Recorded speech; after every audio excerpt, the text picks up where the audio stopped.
Good evening. I'm Eric Wilfred Watson. And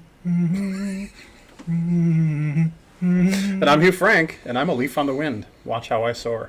Today we're going to talk about Alfred Hitchcock movies, Vertigo in particular. Oh, I missed the Fred Hitchcock part. I thought we were going to talk about Elf. I kill me. No wonder that movie is confusing. What does this have to do with... What does this have to do with Melmac and eating cats? Well, with that, I will say that Vertigo, I'm very outspoken in saying that Vertigo is, hands down, my favorite movie of all time. Of any genre, Vertigo, in my opinion, great. I made you watch it against your will, at gunpoint, with me holding your dog hostage under the stairs. Wait, all that happened? Dang.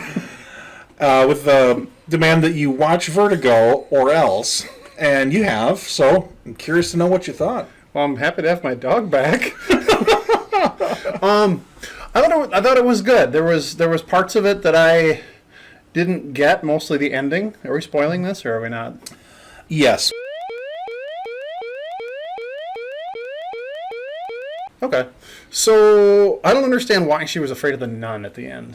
Like, that was the one part. I get that it was a twist, and there's like a Romeo and Juliet kind of tragedy. He doesn't really get what he wants, but he tried sometimes, and he found that he gets what he needs. I'm sorry.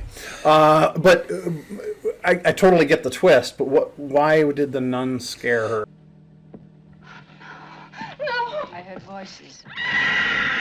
I think it was more of she was startled, a dark figure appears after all this spooky reincarnation talk, and she's just standing on the ledge already, and it's basically one step above slipping on a banana peel. Okay, so she was already one step closer to the edge. And now about to break. Okay. Yeah, everything you say to me. Did you know that movie was filmed in Lincoln Park? No. I did not know. I did not know that. But Made Up Facts by Eric Wilfred Watson. There we go. Well, it's on the internet, so it's true now. Well, it just became true. But as far as it definitely kept me guessing.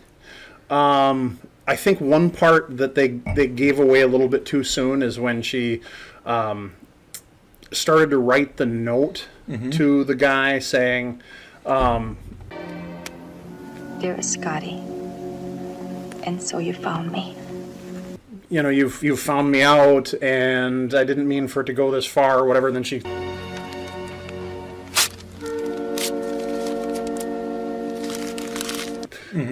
so it gives the audience something that maybe we could have kind of held on for a twist later or whatever. But I kind of see it as very developmental, because if you think of like M. Night Shyamalan could never have gotten to where he was without Alfred Hitchcock. And probably somebody like an M. Night Shyamalan would watch, Vertigo and say, oh, I could twist this just a little bit more if I just left this out and did this. So, he invented, from my point of view, the way I'm seeing it from a certain point of view, Alfred Hitchcock kind of invented a lot of these twists and turns in movies that other people later emulated and copied and changed and maybe improved on and stuff like that. So can't really fault him for, it could have been done this way. But as it was, I get that. I think that's when he was trying to reveal to the audience that it really was the same woman, not just a doppelganger. Right. And she was going to try to make it work with her new fake identity with Jimmy Stewart. Yeah. But Jimmy Stewart. The money's not here, see? It's in Fred's garage. It's in the Johnson's barn. If Vertigo was a new movie now, if that story didn't exist and somebody made that movie now, I would not call it my favorite movie of all time. Part of the reason I love it so much is because it has a dark ending where the woman dies, the movie's over. Yeah. There's no most story arcs like build the plot up, peak resolution, then a little bit of a drop off. And then this movie just done. Yeah, that's it. Yeah, she's dead. Roll credits. Yeah, and you don't really get to see what happens to him, but he got like more and more and more creepy. So Glad you brought that up. One of my favorite arguments I used to have with our old friend Todd was about the movie Castaway. And he was very upset that you didn't know the ending. And I really liked that you don't really know the ending and you get to kind of choose your own ending based on the clues that they've given you. My theory at the end of Vertigo is after the camera shuts off, he leaps right out after her. Because he's already gotten to the point where he's nuts. So I never thought of that. I always thought of the movie as the story of how Scotty, his character named Jimmy Stewart, how he gets and then loses his fear of heights. Everything else is sort of incidental. Movie starts with him having a traumatic experience where he gains his fear of heights.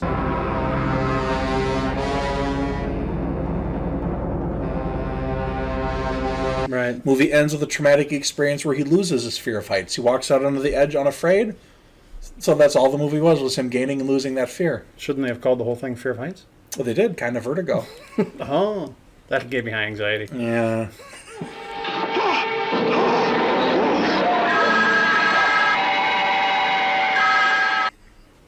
High Anxiety, one of the greatest parodies ever, very underrated. Vertigo invented a lot of cinematic techniques. Oh, God, yes. In the movie Jaws, there's the famous sequence where Rob Schneider? Rob Schneider. When Rob Schneider. In that one, too? Right. When Rob Schneider was in Jaws, Roy Scheider, right? Roy Schneider. Ladies and gentlemen, Roy Scheider. Roy Schneider? Yeah. Bob. Bob. Roy. We'll call him Bobo. Bobo's on the beach, and they do the shot where the background moves and he comes forward. Yeah. And when he realizes the shark attack is happening, that camera shot is created where they zoom the lens in while pulling the camera back at the same time, which creates the high anxiety. Yeah, the feel of the world being distorted, right. Which happens multiple times in Vertigo. Right. Where he's dangling from the edge of the building. They do that shot. He looks over the edge of the church bell tower, and you see that. Oh, when he's looking down, and it's funny because I didn't see the movie till just last week, but I had a intro to Lytton film class way back in the 1990s, and they in that class we watched certain scenes from Vertigo, not knowing anything about the film or anything, but just I remember that technique, and that was his invention.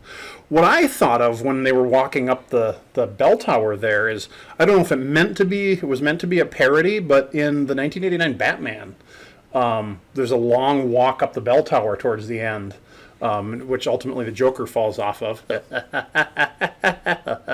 think that was very intentional on Tim Burton's part. I noticed that too. I think that's very intentional. Also, there's so many movies that just use odd camera angles, and Hitchcock loved his odd camera angles. Yeah, yeah. It adds to the kind of the otherworldliness. It makes you feel uncomfortable because you don't normally look at people at those angles. So I think that's meant so you don't really feel at ease. I don't know if that makes sense or not. I know exactly what you're talking about. He's trying. It's surreal in a sense. Also, the way he films San Francisco, it's bright and sunny, but maybe just a smidge out of focus, a little blurry, almost dreamy, but extremely vibrant colors at the same time. And it's just a gorgeous, gorgeous movie. The sequence where she's standing by Golden Gate Bridge, perfectly shot. It's a work of art in the visual sense, but you mentioned earlier, a few minutes ago, that Jimmy Stewart's character was kind of creepy. Yeah, not so much at in the beginning he was kind of chauvinistic creepy, and then toward the end he was downright stalker creepy. Like you could kind of, considering the period that it was shot in, I guess that was considered acceptable behavior back then, but then it gets to the point where it's just not acceptable in any time and place, and he's just downright, you gotta wear this hat, and you gotta dye your hair, and you gotta put on this dress, and it's gotta look like this. Well, I'll wear the darn clothes if you want me to, if you'll just like me.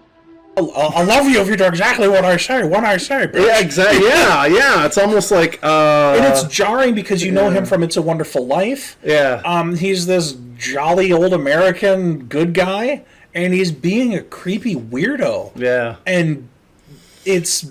But he does really good at it. It's uncomfortable in a good way. Like, what? Yeah.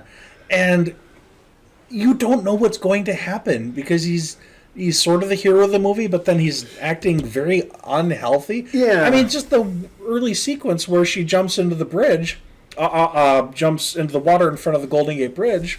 You fell into San Francisco Bay. I tried to dry your hair as best I could. Your things are in the kitchen. They'll be dry in a few minutes. Come on over by the fire. Come on over by the fire. Come on over by the fire.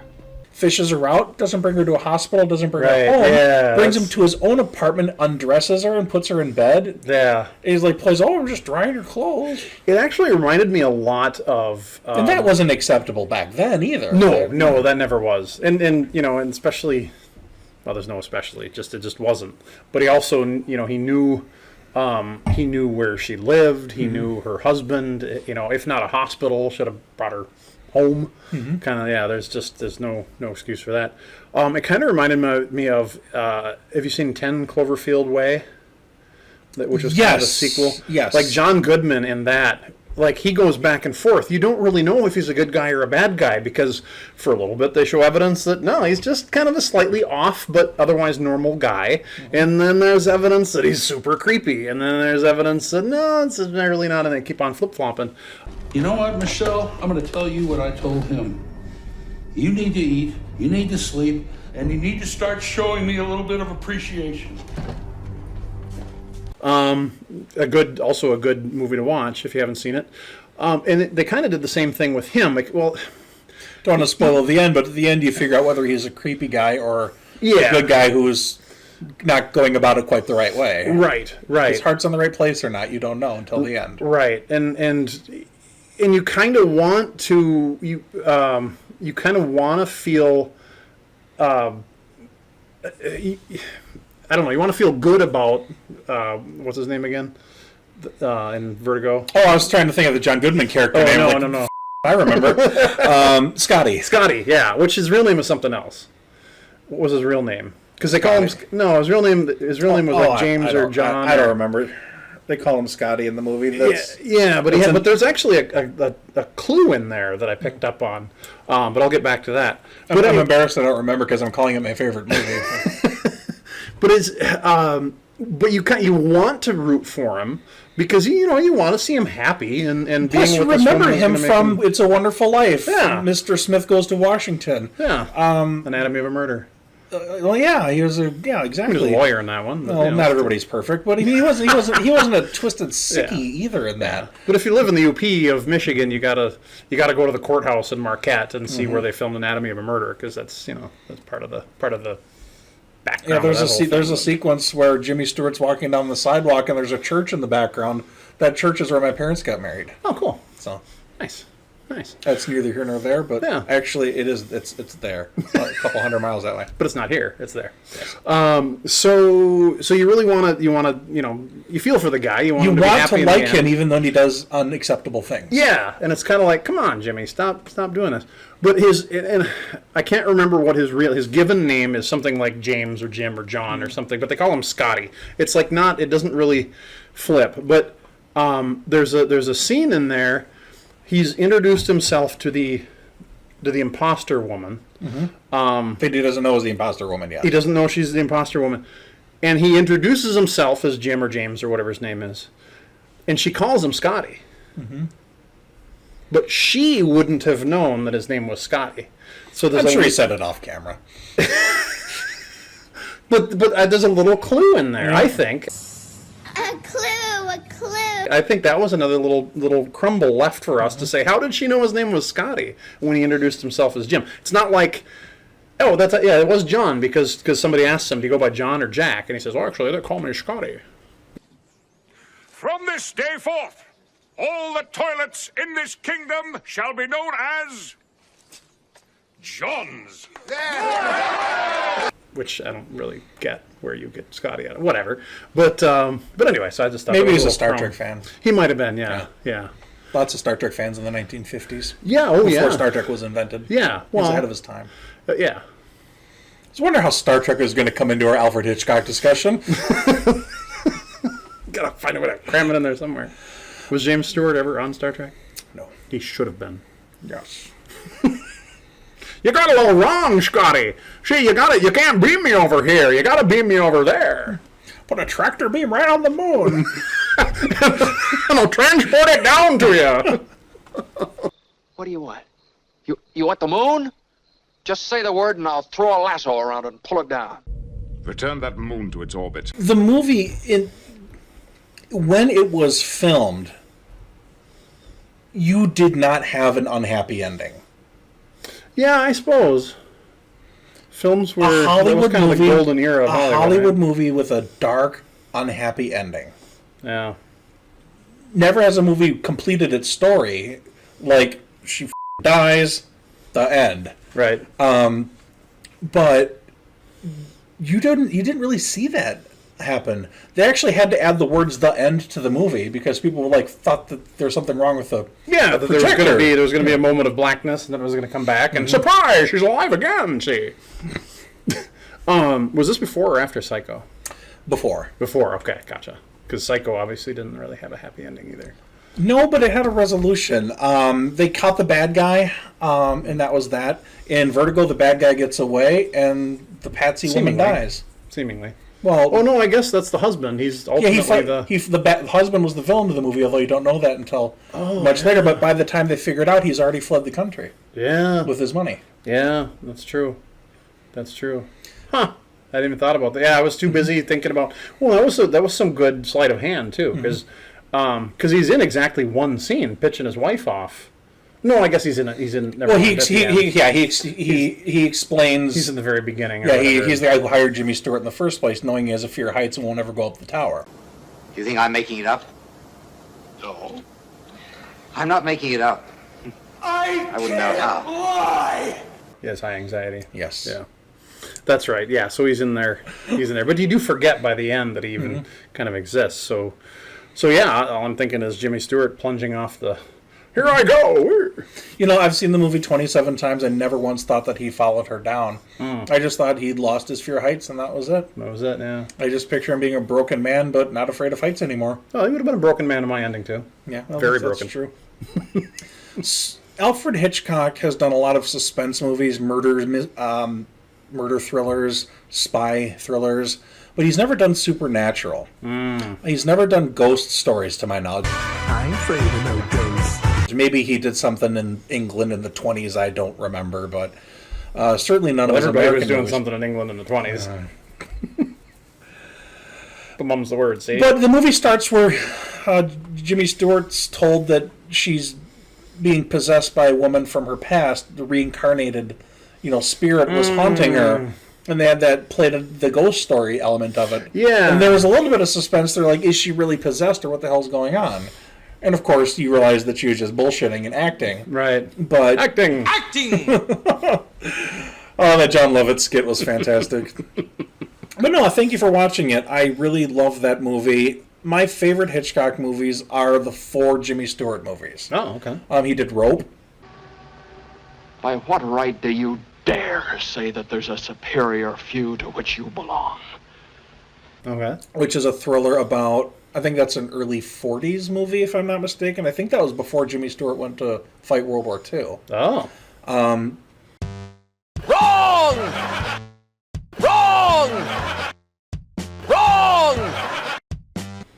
Jimmy Stewart is with another person where they're hosting a dinner party. And they have a murder victim in like a box with a table on top of it, and they serve like hors d'oeuvres on the dead body with none of the victims. Was it Meatloaf? Yes. With none of the guests knowing that there's a murder victim in the room with them the whole time. And that movie was filmed in one continuous shot, sort of like 1917. Ah, okay. Which is another good movie. Yeah. The other Hitchcock movie with Jimmy Stewart was A Man Who Knew Too Much. I want to get up. Ben, don't. I know you. Once you get worked up, you start a fight. Now forget about it. I didn't even realize that was a real movie because I know there's a parody called The Man Who Knew Too Little. So Bill Murray is Oh, time out. I got some in my eye. the man who knew too little. Bill Murray. I guess I should have known that there was a real movie like that because it's The Man Who Knew Too Little seems like it's got to be a parody of something. Aside from the name, there's really no plot similarity, but The Man Who Knew Too Much is actually Hitchcock remaking his own movie. He filmed a British version of it in the 20s or 30s. I'm therefore going to ask anyone here who is not in tune with us to submit to a very simple process of control. Is there anyone here tonight who would care? Perhaps you. Then went back to it with Jimmy Is it Stewart. the sequel to The Man Who Knew Just Enough? Yes. The Man Who Knew a Barely Adequate Amount. Then he finds out a little bit more. But The Man Who Knew Too Much had a fantastic, I won't get into spoilers too much, but there's a suspense sequence where there's an orchestra playing, and you're waiting for a cymbal crash to happen, because when the cymbal crash happens, there's going to be a murder at that exact moment. Hitchcock said that suspense isn't... I mean, if you blow somebody up in a movie, there's the shock, oh, you're scared for a second because there was a bomb. Right. 4 people are sitting around a table, talking about baseball, whatever you like. 5 minutes of it, very dull. Suddenly, a bomb goes off, blows the people to smithereens. What do the audience have? 10 seconds of shock. Now take the same scene and tell the audience there is a bomb under that table and will go off in 5 minutes. Well, the whole emotion of the audience is totally different because you've given them that information that in 5 minutes' time that bomb will go off. Now the conversation about baseball becomes very vital because they're saying to you, don't be ridiculous, stop talking about baseball, there's a bomb under there. You've got the audience working. But if Pay attention, Michael Bay. But if the audience knows there's a bomb, but the characters don't, that's where the suspense can happen. Right. You know there's going to be this explosion, but the characters have no idea. Are they going to figure it out or not? He's got a book. That's where the tension comes in. And with that, you know there's that going to happen where there's going to be the murder, but it takes a long time to get there, and they're trying to stop it, and story stuff. I don't want to get into spoilers.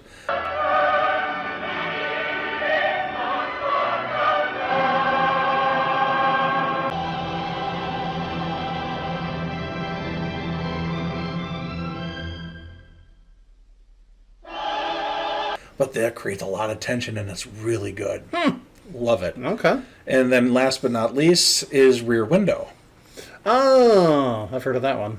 Haven't seen it. Rear Window is Jimmy Stewart breaks his leg, probably from falling off of the tower. Probably from falling off the tower.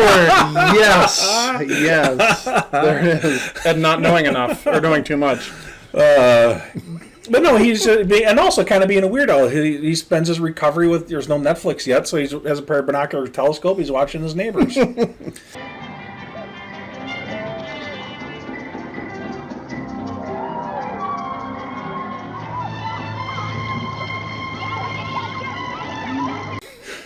But Jimmy Stewart, watching his neighbors, develops patterns and sees what's going on, and he realizes that some guy's murdered somebody, and he has to prove it. Hence the suspense. Gotcha. Well, the only other Alfred Hitchcock movie I saw was your least favorite, which is The Birds. The movie's for the birds. And this is how maniacal our elementary school was. So they had a bunch of crows at the playground. It was run, kids! And I don't understand. So keep in mind, we were like in 4th grade. How old are you in 4th grade? Like 8, 9? Ish, I guess. Yeah. 8 or 9. They brought us into the gym for a health assembly. Oh no! And told us we were going to watch a film about preventing lice. That's and a that red was scratcher. the joke. Oh. And that was, I kid you not, that was the joke. Yeah, this is about, if you have lice, the birds will come try to pick them out of your hairs. This is a warning video. I mean, we're talking like 8, 9-year-olds or whatever. We're watching people get their eyes picked out by birds and stuff. Like, could you imagine having your 8-year-old watching a horror film in a health assembly in their elementary school? But yeah, that's what happened to me. The birds isn't. That's why I am the way I am. Because you had your brains picked out by a pigeon. Yeah. That was a big pigeon, though.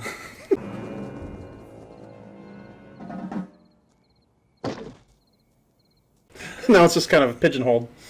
It's not fair to say The Birds is my least favorite Hitchcock movie.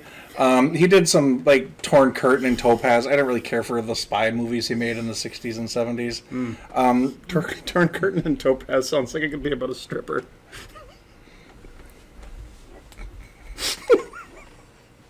Sorry. No, actually, The Birds, one of the reasons I didn't like The Birds is because of the ending. Again, spoilers, but the birds just stop attacking for no reason, and that's the end of that. I'm like, well, what the hell? And I didn't... Yeah.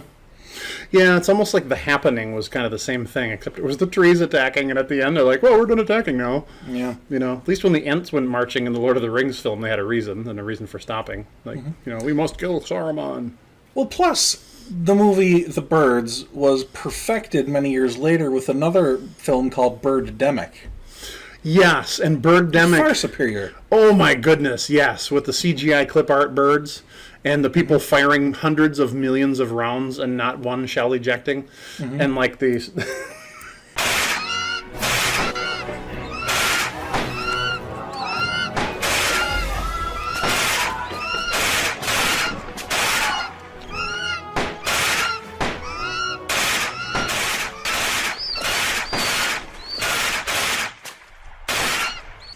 It was pure cinematic genius. The clip art, like 1998 iMac flames coming out of the guns. Yeah, oh yeah, it was cinematic masterpiece. I mean, I kind of wanted to print out every single frame of that, so I had something to wipe my ass with.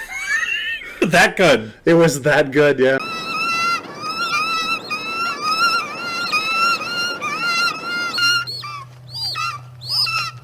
I am a Midwest person. I don't go to California very often. But when I did go to California, you have to pronounce it with the extra syllable the way Schwarzenegger does. California. California. That's right. Listen to me now and believe me later. I'm going to California. Get to the chopper. I'm gonna get out of here. Have you ever heard of a heavy metal band called Austrian Death Machine? I have all of their albums and listen to them religiously. For those of you that have lives, Austrian Death Machine is a heavy metal band where an Arnold Schwarzenegger impersonator grunts the lyrics at you. It is the death metal band that, yeah, not just a. But anyway. when I went to California, I had to go to some of the filming locations for Vertigo and The Birds. I went to the schoolhouse. Okay. Where I walked down the road where the birds were chasing people, the school kids. I had lunch at the restaurant that's like where the phone booth where the birds are attacking. Oh yeah. They like take shelter in that restaurant. I had lunch there. Cool. I went to the church where Kim Novak died twice. Oh. Cool. And the bell tower isn't actually there. That was a matte painting, but otherwise it looked exactly the same. But yeah, it's my favorite movie. I'm glad you watched it. I know you have your. Do you have other things that are bugging your questions about the movie? No, that was about it. That was I liked it. It was just that and it's funny because now discussing it, talking about the ending, I actually like it better now that I've thought more because I didn't really come to the table to say, hey, I think he jumped off of the bell tower. Like, that came into my mind as we were discussing it, and suddenly I kind of became at peace with the ending of that movie. Similar to ending of any other movie where you don't really know. It's kind of fun to guess what happens next. So they lived happily ever after. Alfred Hitchcock's final masterpiece was, well, it's not his final movie, but it's his final masterpiece. Okay. He had multiple masterpieces. He filmed a movie in the 1970s. I believe, I could be mistaken, but I think it was his first R-rated movie. Ooh. Is it a pirate movie? It's about the necktie murderer. Oh. Where it's called Frenzy. It's just a serial killer movie taking place in London in the 70s. It's very dark, twisted. I don't know if you know, Babs, but you're my type of woman. But yeah, if there's nudity, there's swearing, there's actual blood and guts, kind of. Not what you'd think it's like of. a Cannibal Corpse concert. Not quite that bad, but okay. I mean, for a Hitchcock movie, and he's like, "Phew, I could make an R-rated movie now." Is that what he said? Yeah, pretty much. Can we get a clip of that? Or should we just have another clip of Hulk Hogan doing the wrecking ball? Yes. Every fourth video, there will be Hulk Hogan swinging on a wrecking ball. I have decreed this. So let it be written. So let it be done. In the trailer for that movie, Hitchcock demonstrates his sense of humor. I dare say you are wondering why I am floating around London like this. Is standing by a sack of potatoes with the dead body in there. Here you may buy the fruits of evil and the horrors of vegetables. And he's like, "Oh, he's got my necktie." Pulls off the tie off the corpse, puts it on, and then they cut to a scene from the movie where a woman's like, "The tie!" Ah! And look, she's wearing my tie.